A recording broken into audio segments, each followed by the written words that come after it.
Hello everyone, ఇలాంటి videos ముందుగా కావాలి అనుకుంటే వెంటనే మా ఛానల్ని సబ్స్క్రైబ్ చేసుకోండి. అప్కమింగ్ రివ్యూలోకి వెళ్ళిపోదాం.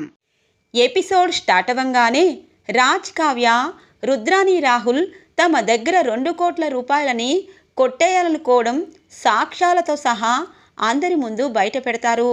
రుద్రాని రాజ్, కావ్యని నిలదీస్తుంది. అవును, కావాలనే దొంగతనం చేయించాను. మీ దగ్గర చిల్లిగవ్వ లేదని చెప్పి మాకు పచ్చడి మెతుకులు పెడుతున్నారు. కానీ మీరు మాత్రం లగ్జరీగా కారుల్లో తిరగడం, అలాగే 2 కోట్లు మీ దగ్గర ఉన్నా ఎవరికీ డబ్బు లేదని చెప్పడం విడ్డూరంగా ఉంది. ఇదంతా నేను కావాలనే ఆడిన నాటకం. ఇప్పుడు సమాధానం చెప్పండి అనగానే, చూడత్తా, సమాధానం చెప్పేటప్పుడు ఖచ్చితంగా చెప్తాను. 3 నెలలు టైం అడిగాను. 3 నెలలు అయ్యేలోపు నీకు సమాధానం చెప్తాను అని చెప్పి రాజ్, కావ్య అక్కడి నుండి వెళ్ళిపోతారు. ఇలా 2 నెలలు గడుస్తుంది. ఇక దుగ్గిరాల ఫ్యామిలీ అంతా హాల్లో కూర్చుని ఉంటారు. స్వప్నకి నెలలు నిండడంతో స్వప్నకి పురిటి నొప్పులు వస్తూ ఉంటాయి. అమ్మా అమ్మా అని అరుస్తూ మెట్లు దిగుతూ వస్తుంది స్వప్న. ఒక్కసారిగా దుగ్గిరాల ఫ్యామిలీ అంతా షాక్ అవుతారు. అపర్ణాదేవి, ధాన్యలక్ష్మి స్వప్నని హాస్పిటల్కి తీసుకుని వెళ్తారు. ఇది ఇలా ఉండగా రాజ్, కావ్య కంపెనీ కోసం, ఇంటి బాధ్యత కోసం, కంపెనీ అప్పు తీర్చడం కోసం కష్టపడుతూ ఉంటారు. 2 నెలలు చాలా బిజినెస్ చేసి ఇక తాతగారు చేసిన అప్పుని తీరుస్తూ ఉంటూ ఇక ఆఫీస్లో వర్క్ చేసుకుంటూ ఉంటారు. ఇంతలో కావ్యకి అపర్ణాదేవి ఫోన్ చేస్తారు. అత్తయ్య, ఈ టైంలో ఫోన్ చేశారేంటి అనగానే, కావ్య, నువ్వు పిన్నివైపోయావు. మీ అక్క పండంటి మహాలక్ష్మిని కనేసింది. స్వప్నకి పాప పుట్టింది అని చెప్తారు అపర్ణాదేవి ఫోన్ చేసి. చాలా సంబరపడిపోతుంది కావ్య. ఏంటి కళావతి, ఏమైంది అనగానే, మీరు బాబాయ్, నేను పిన్ని అయిపోయాము. మా స్వప్నక్కకి పాప పుట్టిందండి అనగానే, అవునా, చాలా సంతోషంగా ఉంది కళావతి.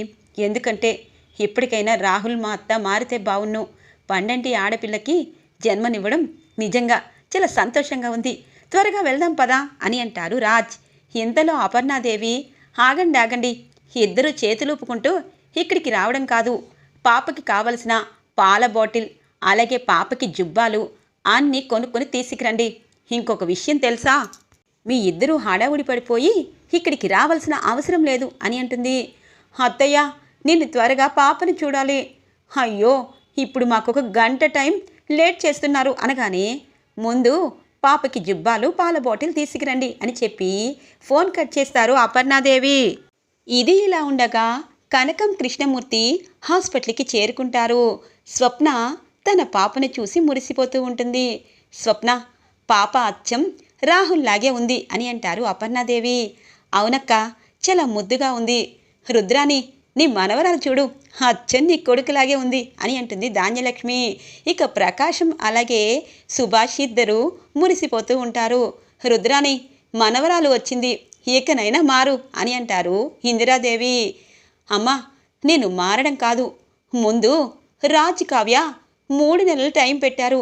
3 నెలలు గడిచిపోతుంది, నాకు మనవరాలు కూడా పుట్టింది అనగానే, రుద్రాని గారు, మనవరాలు పుట్టినా మీ బుద్ధి మారలేదు. స్వప్న, ఒక్కసారి పాపని నాకు ఇవ్వవే అని అంటుంది కనకం. ఇక కనకం చేతికి మెల్లిగా ఇస్తారు నర్స్ పాపని. ఇక రుద్రాని దగ్గరికి వచ్చి, అయ్యో రుద్రాని, ఇంకా నువ్వు డబ్బు గురించి ఆలోచిస్తున్నావేంటి? ఈ మనవరాల్ని చూడు, ఎన్ని కోట్లయితే ఈ మనవరాలి ముఖాన్ని చూడగలుగుతామా? చూడు, నీ మనవరాలు వచ్చిన వేళా విశేషంతో నీకు కోట్ల రూపాయలు వస్తాయేమో అనగానే, అదంతా శుద్ధ అబద్ధం కనకం, ఎందుకంటే నీ కూతురు కోట్ల మీద నడుస్తుంది అనగానే, ముందు పాపని తీసుకో రుద్రాని అని అంటారు ఇందిరాదేవి. ఇక పాపని తీసుకుంటుంది. నిజమేరా రాహుల్, అచ్చన్ నీలాగే ఉంది, చాలా బాగుంది అని అంటుంది రుద్రాని. అవునమ్మా, చాలా బాగుంది నా పాప అని అంటారు రాహుల్. ఇంతలో పాప టాయిలెట్ పోసేస్తుంది.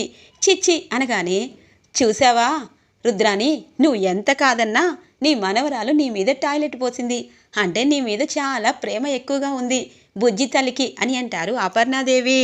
ఇలా దుగ్గిరాల కుటుంబం స్వప్న డెలివరీ కావడంతో చాలా హ్యాపీగా హాస్పిటల్లో మాట్లాడుకుంటూ ఉంటారు. ఇంతలో రాజ్, కావ్య వస్తారు.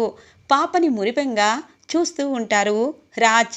ఇక కావ్య, అమ్మా నాకొకసారి ఇవ్వవే అనగానే, నేనివ్వను, ఎందుకంటే మా స్వప్న బంగారం లాంటి పాపని కనింది, నువ్వెప్పుడు కంటావు అని అంటుంది కనకం.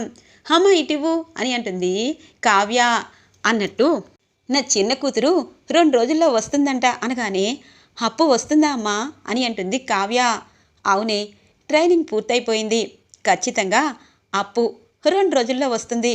దానికి చిన్నపిల్లలంటే చాలా ఇష్టం, స్వప్నకి ఆడపిల్ల పుట్టిందంటే మురిసిపోతుంది అనగానే, అవును, అప్పు మగరాయుడైనా ఆడపిల్లలంటే ఇష్టం అని అంటూ ఉంటారు. ధాన్యలక్ష్మి, ప్రకాశం వాళ్ళ మాటల్ని వింటూ ఉంటారు. ఇక కావ్య తను తీసుకొచ్చిన జుబ్బాలని అందరికీ చూపిస్తూ మురిసిపోతుంది. అవును, నువ్వు ఇలా మురిసిపోవడమే కానీ నాకు మనవడిని ఎప్పుడు ఇస్తావు అని అంటారు ఇందిరాదేవి. పొండమ్మమ్మ అని అంటుంది కావ్య. ఇది ఇలా ఉండగా ఇక సామంత్ అలాగే అనామిక నడుచుకుంటూ వస్తూ ఉంటారు. ఇంతలో వాళ్ళకి బస్సు నుండి దిగుతూ ఇటువైపు అప్పు కనిపిస్తుంది. అటు చూడు అప్పు అని అంటుంది. అవును, పోలీసుగా వస్తుందనుకున్నాను, మామూలు డ్రెస్లోనే వస్తుంది కదా, ఇంతకీ నువ్వు వేసిన ప్లాను అటర్ ఫ్లాప్ అయిపోయినట్టుందిగా అని అంటారు సామంత్. అదేమీ కాదు, ఖచ్చితంగా వాళ్ళ కుటుంబంలో ఇప్పుడు చిచ్చు రేపుతాను. ఇప్పుడు ఆ ముసలోడి గురించి నిజం చెప్పి ఇంట్లో అందరికీ అసలు గుట్టు చెప్పించేస్తాను అని అంటుంది అనామిక. ఇంతలో అప్పు, ఏంటి నువ్వు చెప్పించేది అనగానే, ఓ ట్రైనింగ్ అయిపోయి పోలీస్ అయిపోయావా, మమ్మల్ని పట్టుకోవడానికి వచ్చేసావా అని అంటుంది అనామిక. నిన్ను పట్టుకోవడం కాదు, శాశ్వతంగా చిప్పకూడు తినే రోజు వస్తుంది అనామిక. సామంత్, దీని గురించి ఇంకొక 2 రోజుల్లో నీకు తెలియాల్సింది తెలుస్తుంది, దీన్ని ఇప్పుడే వదిలించుకుంటే నీకు చాలా బెటర్గా ఉంటుంది అని అంటుంది అప్పు. ఓయ్, ఏంటి ఎగస్టాలు మాట్లాడుతున్నావు, ఈరోజే మీ ఫ్యామిలీకి పులి స్టాప్ పెట్టబోతున్నాను, ఒకరికి ఒకరు వీడిపోయే పరిస్థితి వస్తుంది అనగానే, నీకంత సీన్ లేదమ్మా, మా స్వప్నకి పాప పుట్టింది, అక్కడున్న రుద్రానితో సహా అందరూ హ్యాపీగా ఫీల్ అవుతున్నారు, నేను కూడా అందుకే వచ్చాను. మా అత్త, అదే నీ మాజీ అత్త మమ్మల్ని చాలా మంచిగా రిసీవ్ చేసుకుంటారు. నీకొకటి తెలుసా, ఈ సామంత్ కనుక నీ నిజస్వరూపం తెలుసుకున్నాడు అంటే ఇలాగే రోడ్డు మీద కాదు, బయట కాదు, లోపల కాదు, ఎక్కడ ఉండలేవు. కానీ నువ్వు చేసింది నిజస్వరూపం, నువ్వు చేసిన పనిని సాక్ష్యాలతో సహా నాకు ఒక కానిస్టేబుల్ ఇచ్చేశాడు. ఆ కానిస్టేబుల్ దగ్గర నేను సగిన సాక్ష్యాలు తీసుకున్నాను. నువ్వు ఖచ్చితంగా జైల్లోకి వెళ్తావు సామంత్. నువ్వు దాంతోపాటు వెళ్ళావనుకో ఇద్దరికి ఫ్రీగా భోజనం వస్తుంది. లేదు, నీ మానాలు నువ్వు బ్రతుక్కుంటాను, సామంత్ గ్రూప్ ఆఫ్ ఇండస్ట్రీ హ్యాపీగా నడుపుకుంటానంటే ఇప్పుడే దీన్ని వదిలేసే అని అంటుంది అప్పు. ఇక సామంత్ అనామిక వైపు చూస్తూ ఉంటారు. అప్పు అంటుంది, గుడ్ బై అనామిక, ఎల్లుండు జైల్లో కలుస్తాను అని చెప్పి అప్పు అక్కడి నుండి డైరెక్ట్గా హాస్పిటల్కి వస్తుంది. తాతయ్యని చూస్తూ ఉంటారు కళ్యాణ్ అలాగే అప్పు. అప్పు, నువ్వు పూర్తిగా పోలీసు అయిపోయావు, తాతగారికి ఇప్పుడు మెలకు వస్తే ఎంత సంతోషపడతారో కదా అని అంటారు కళ్యాణ్. అవును కవి, కానీ తాతయ్యకి ఎప్పుడు స్పృహ వస్తుందా అని అందరూ ఎదురు చూస్తున్నారు అని చెప్పి అంటుంది అప్పు. సరే అప్పు, 3 నెలల తర్వాత వచ్చావు, నీకు కావలసిన అన్ని వంటలు నేను చేసి రెడీగా ఉంచాను. అలాగే నర్స్కి చెప్పాను, తాతయ్యకి ఒకవేళ ఏదైనా అవసరమైతే ఫోన్ చేయమని. ఇప్పుడైతే ఇంటికి వెళ్దాము అని అంటారు కళ్యాణ్. అప్పు కళ్యాణ్ ఇంటికి చేరుకుంటారు. అప్పుకి ఇష్టమైన బిర్యానీ అన్నీ చేసి పెడతాడు సర్ప్రైజ్గా. ఏంది బై, నా కోసం వంట నేర్చుకున్నావా అని అంటుంది. పోలీస్ భార్యకి వంట చేసి పెట్టడంలో తృప్తే ఉంటుంది. ఇంకొకటి తెలుసా, నేను ఆ లక్ష్మి దగ్గర పని మానేశాను అని అంటారు కళ్యాణ్. ఏమైంది, వాడి గురించి నిజం తెలిసిపోయిందా అని అంటుంది అప్పు. లేదప్పు, నాకు అక్కడే వర్క్ చేస్తున్న ఇంకొక అతను నా టాలెంట్ని చూసి సపరేట్గా వర్క్ ఇచ్చాడు. ఆ వర్క్ నేను కంప్లీట్ చేశాను. ఇటువైపు లక్ష్మికి కూడా చెప్పాను, చూడు, నువ్వు దుగ్గిరాల సీతారామయ్య గారి మనవడివైనా నా దగ్గర పని కోసం నా దగ్గరే ఉన్నావు. నా గురించి అన్నీ తెలిసినా నా గురించి చెప్పలేదు. ఇలాంటి మంచి అబ్బాయికి ఇంకా మోసం చేస్తే బాగోదు. నీకు నచ్చిన చోటకి, మంచి సినిమాలకి నువ్వు మ్యూజిక్కే కాదు, నువ్వు లిరిక్స్ అన్నీ రాసి పైకి ఎదగాలి అని చెప్పి అన్నారు అనగాని, ఇదేంటి అందరూ మంచి వాళ్ళు అయిపోతున్నారు, అలాగే మా రుద్రాని కూడా మంచిదైపోతుందా అని అంటుంది అప్పు. ఏమో, మనవరాలు పుట్టింది కదా అప్పు, మంచిదైపోవచ్చు అని అంటారు కళ్యాణ్. తెల్లగా తెల్లవారుతుంది. దుగ్గిరాల ఇంట్లో సందడి మొదలవుతుంది. రాజ్కావ్య స్వప్న పాపని ఎప్పుడు తీసుకొస్తుందా అని ఎదురు చూస్తూ ఉంటారు. హాస్పిటల్ నుండి స్వప్నని డిశ్చార్జ్ చేసి ఇంటికి తీసుకుని వస్తారు దుగ్గిరాల ఫ్యామిలీ. ఇక హారతిచ్చి స్వప్నకి పాపకి లోపలికి ఆహ్వానిస్తారు రాజ్కావ్య. సోఫాలో కూర్చొని పాపని చూసుకుంటూ ఉంటుంది స్వప్న. ఇంతలో హాస్పిటల్ నుండి ఫోన్ వస్తుంది. హాస్పిటల్ నుండి ఫోన్ రాగానే, అమ్మమ్మ హాస్పిటల్కి వెళ్ళారా అని అంటుంది స్వప్న. అవును, తాతయ్య కోసం వెళ్ళారు అని అంటుంది కావ్య. ఇది ఇలా ఉండగా ఇందిరాదేవి తాతయ్య గారిని చూసుకోవడం కోసం ఇక హాస్పిటల్కి వచ్చి తాతయ్యకి చెప్తూ ఉంటుంది, బావా నువ్వు కోమాలోకి వెళ్ళావు, కానీ ఇంటి పరిస్థితులు ఎలా ఉన్నాయి అన్నది నీకు అర్థం కాలేదు. మన రాజ్కావ్య దేనికోసమో తాపత్రయపడుతున్నారు, కానీ అన్ని బాధ్యతలు వాళ్ళు తీసుకుని ఇంటిని ఒక దాటి మీదకి తీసుకొచ్చారు. బావా నువ్వు కోమాలోకి వెళ్ళాక ఎంతగా జరిగిపోయిందో నీకు తెలీదు అని చెప్పి అంటూ ఉండగానే ఇక దుగ్గిరాల సీతారామయ్య గారు ఒక్కసారిగా కళ్ళు తెరుస్తారు. చిట్టి అని అంటారు. ఇక ఇందిరాదేవికి ఏం చెప్పాలో అర్థం కాదు. బావా నువ్వు స్పృహలోకి వచ్చావా అని అంటుంది.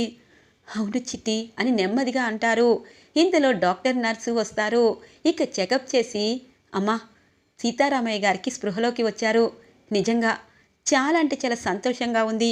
కొంత వయసు వచ్చాక వాళ్ళు ఎంత పైకి రావాలన్నా వాళ్ళ బాడీ సహకరించదు, కానీ మీ అందరి మీద ప్రేమతో దుగ్గిరాల సీతారామయ్య గారు స్పృహలోకి వచ్చారు, చాలా హ్యాపీగా ఉంది అని అంటారు డాక్టర్స్.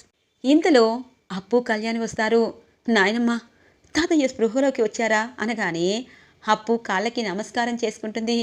అమ్మమ్మ తాతయ్య స్పృహలోకి వచ్చారు, ఇక మన కుటుంబానికి ఎటువంటిది ఉండదు అనగానే, అప్పు నువ్వు పోలీస్ అయ్యావు, నీ భర్త నీ వెన్నెలకే ఉన్నాడు, చాలు తాతగారి ముందు పోలీసుగా ఉండబోతున్నావు అని అంటారు ఇందిరాదేవి. అవును నానమ్మ, మన అప్పు ఒక మంచి కేసుని ఈరోజు టేకప్ చేస్తుంది, దీంతో మనకున్న దరిద్రం అంతా పోతుంది అని అంటారు కళ్యాణ్. ఏంటది అని అంటారు ఇందిరాదేవి.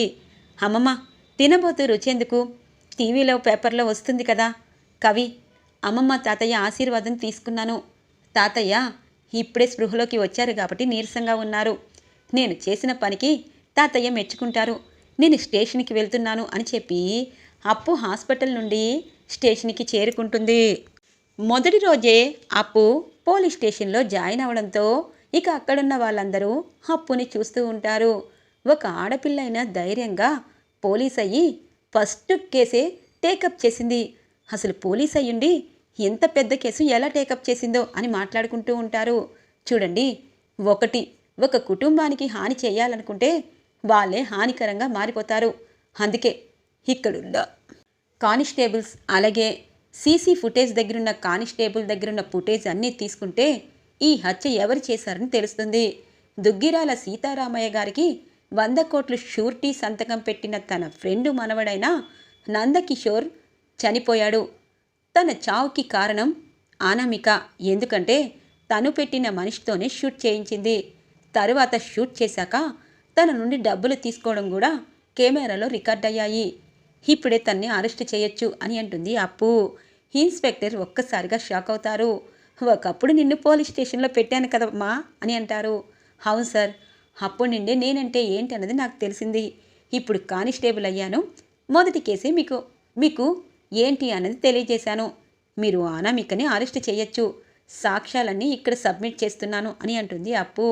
ఇక పోలీసులు అనామికని అరెస్ట్ చేస్తారు. చూడు, ఒక కుటుంబంపై పగ పెట్టుకుని నిండు ప్రాణాన్ని బలికొన్నావు, నిన్ను ఖచ్చితంగా 14 సంవత్సరాలు శిక్ష వేయాల్సిందే, ఆడైనా మగైనా ఒకటే అనుకోవాలి అని చెప్పి ఇక అనామికని సంకెళ్ళు వేసుకొని జీబులో కూర్చోపెడతారు ఇన్స్పెక్టర్.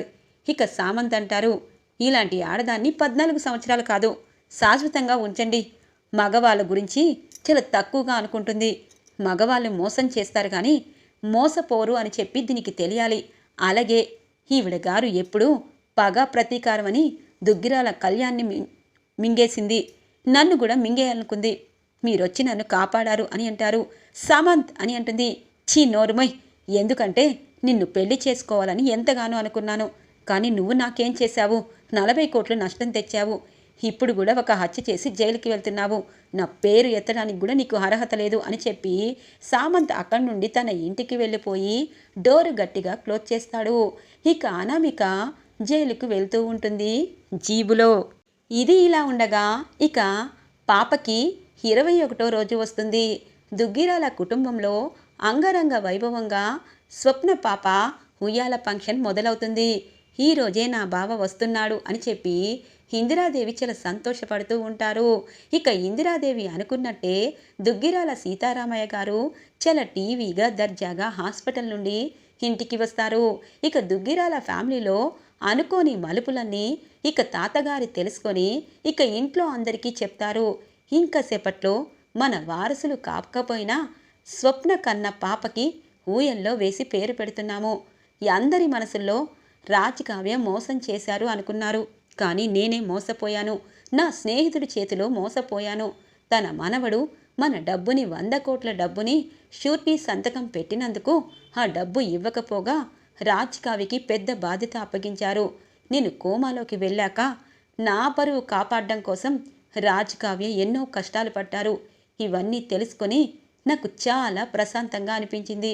నేను ఉన్నా లేకపోయినా నా మనవడు నా మనవరాలు ఇంటిని నా పరువుని కాపాడారని. ఇప్పటికైనా అర్థమైందా రుద్రాని? నీ ఇంటికి మహాలక్ష్మి వచ్చింది. తన పేరుని నేను ఆస్తి రాస్తాను. అలాగే రాజకావ్య ఇప్పటిదాకా మన ఇంటిని చాలా చక్కగా నడిపించారు. ఇక ఈ కుటుంబానికి ఎప్పుడు కష్టాలు రాకుండా ఉంటాయి అని అంటారు సీతారామయ్య గారు. ఇక దుగ్గిరాల ఫ్యామిలీ అందరికీ రాజకావ్య గొప్పతనం అర్థమవుతుంది. ఇక పాపని ఊయల్లో వేస్తారు. ఇక అపర్ణాదేవి, ఇందిరాదేవి, కనకం అలాగే రుద్రాని పాపని తీసుకొని ఇక వదిన, ఈ కుటుంబం నాకు అన్నీ ఇచ్చింది. అలాగే నాకు మనవరాలు పుట్టినా నా మీద కోపం లేకుండా నా మనవరాల్ని సొంత మనవరాలుగా అనుకుంటున్నారు. ఇకపై నేను మారకపోతే ఈ రుద్రాని క్యారెక్టరే వేస్టు. అందుకే రాజ్, కావ్య, త్వరలో మీరు కూడా ఇదిగో ఇలాంటి పాపనో బాబునో కనాలి. అప్పుడే ఇంట్లో సంతోషము ఇంకా రెట్టింపు అవుతుంది అనగానే ఇక రాజ్, కావ్య ఒకరిని ఒకరు చూసుకుంటారు. ఇంతలో కావ్యకి ఇక వామిటింగ్స్ వస్తూ ఉంటాయి. వెళ్ళి వాంతి చేసుకుంటుంది. అక్కడే ఉన్న డాక్టర్ పరీక్ష చేసి మీరు తల్లి కాబోతున్నారు అని చెప్పడంతో దుగ్గిరాల కుటుంబానికి వారసులు రాబోతున్నారు అని చెప్పి చాలా సంబరపడిపోతూ ఉంటారు. ధాన్యలక్ష్మి, ప్రకాశం బాధపడుతూ ఉండగా, అమ్మా నాన్న మీరెందుకు బాధపడుతున్నారో మాకు అర్థమైంది. నా భార్య ఫస్ట్ కేసే దిగ్విజయంగా పూర్తి చేసింది. ఆ అనామికని స్టేషన్లో పెట్టింది. ఇప్పటికైనా నా భార్యని కోడలిగా అంగీకరిస్తావా అమ్మా అని అంటారు కళ్యాణ్. ఇక అప్పు ధాన్యలక్ష్మి దగ్గరికి వస్తుంది. అత్తయ్య, నేనొకప్పుడు రౌడీనే, కానీ ఇప్పుడు నా భర్త నన్ను పోలీసుని చేశాడు. అలాగే దుగ్గిరాల కుటుంబానికి కోడలిగా అవ్వడం అంటే అదృష్టం. మీకు నచ్చినట్టు ఉంటాను, బయట జాబు చేస్తాను. ఇప్పుడు నేను ఎలాగున్నాను అని అంటుంది అప్పు. బంగారపు కొండలా ఉన్నావు. నా కోడలు పోలీస్ అంటేనే నాకు చాలా సంతోషంగా ఉంది. అప్పు, కళ్యాణ్ నన్ను క్షమించండి అని అంటుంది ధాన్యలక్ష్మి. ఇక అందరూ చాలా హ్యాపీగా ఫీల్ అవుతారు. ఇలా దుగ్గిరాల ఫ్యామిలీ బ్రహ్మముడి శుభం కార్డు పడిపోయింది. ఈ రోజుతో ఈ ఎపిసోడ్ పూర్తయిపోతుంది. ఈ రివ్యూ నచ్చినట్టయితే లైక్ చేసి సపోర్ట్ చేయండి.